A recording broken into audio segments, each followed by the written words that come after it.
सुनी लक्ष्मण भी हंसे बहुरी नयन तरे रे राम। गुरु समीप गवने सकुची परिहरि बानी बाम। अर्थात यह सुनकर लक्ष्मण जी फिर हंसे। तब श्री रामचंद्र जी ने तिरछी नजर से उनकी ओर देखा, जिससे लक्ष्मण जी सकुचाकर विपरीत बोलना छोड़कर गुरु जी के पास चले गए।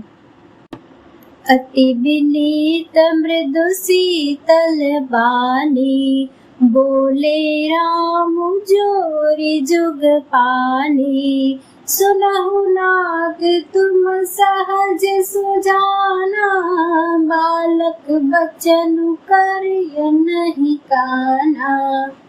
श्री रामचंद्र जी दोनों हाथ जोड़कर अत्यंत विनय के साथ कोमल और शीतल वाणी बोले, हे नाथ सुनिए, आप तो स्वभाव से ही सुजान हैं, आप बालक के वचन पर कान न दीजिए।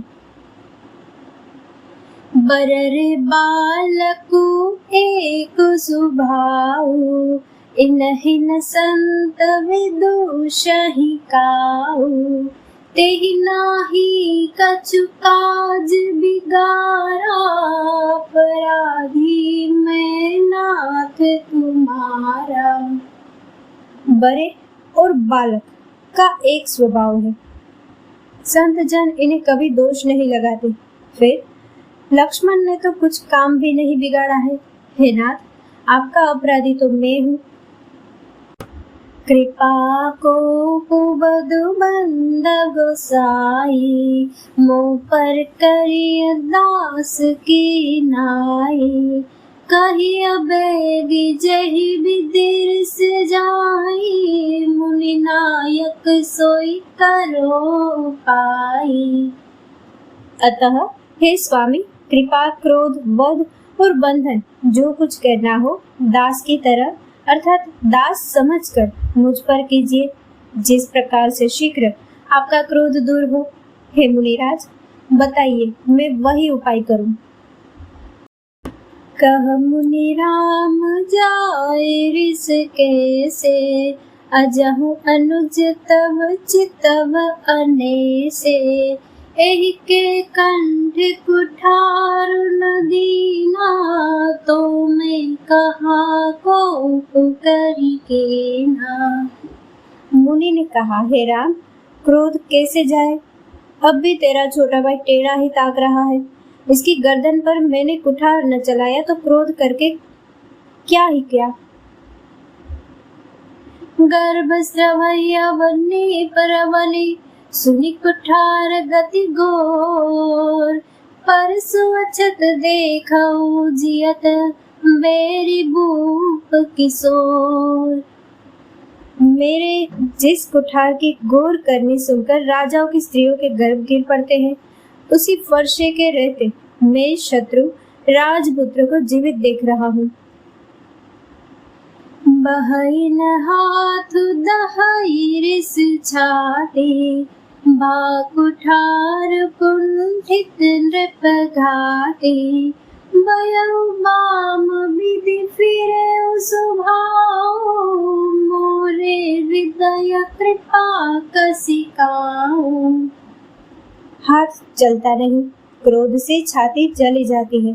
राजाओं का घातक यह कुठार भी कुंठित हो गया, विधाता विपरीत हो गया। इससे मेरा स्वभाव बदल गया, नहीं तो भला मेरे हृदय में किसी समय भी कृपा कैसी। आज दया दुकुद सह सहावा, सुनी सौमित्र बिहसी सिरुनावा। बाऊ कृपा मूर्ति अनुकूला, बोलत बचन जरत जनुकूला। आज दया मुझे यह दुस्सह दुख सहा रही है। यह सुनकर लक्ष्मण जी ने मुस्कुराकर सिर नवाया और कहा, आपकी कृपा रूपी वायु भी आपकी मूर्ति के अनुकूल ही है। वचन बोलते हैं मानो फूल जड़ रहे हैं। जो पे कृपा जरी मुनि गाता, क्रोध भय तनु राख विधाता। देखु जनक हठि को एहू किन चाहता जड़ जमपुर गेहूं। हे मुनि, यदि कृपा करने से आपका शरीर जला जाता है तो क्रोध होने पर तो शरीर की रक्षा विधाता ही करेंगे। परशुराम जी ने कहा, हे जनक, देख, यह मूर्ख बालक हट करके यमपुरी के घर निवास करना चाहता है। बेगी करहु किन आखिन ओटा, देखत छोट खोट नृप ढोटा। बेहसे लखनु कहा मन माही, मोदे आँखि कतहु को नाही। इसको शीघ्र ही आंखों की ओट क्यों नहीं करते? यह राजपुत्र देखने में छोटा है, पर है बड़ा खोटा। लक्ष्मण जी ने हंसकर मन ही मन कहा, आंख मूंद लेने पर कहीं कोई नहीं है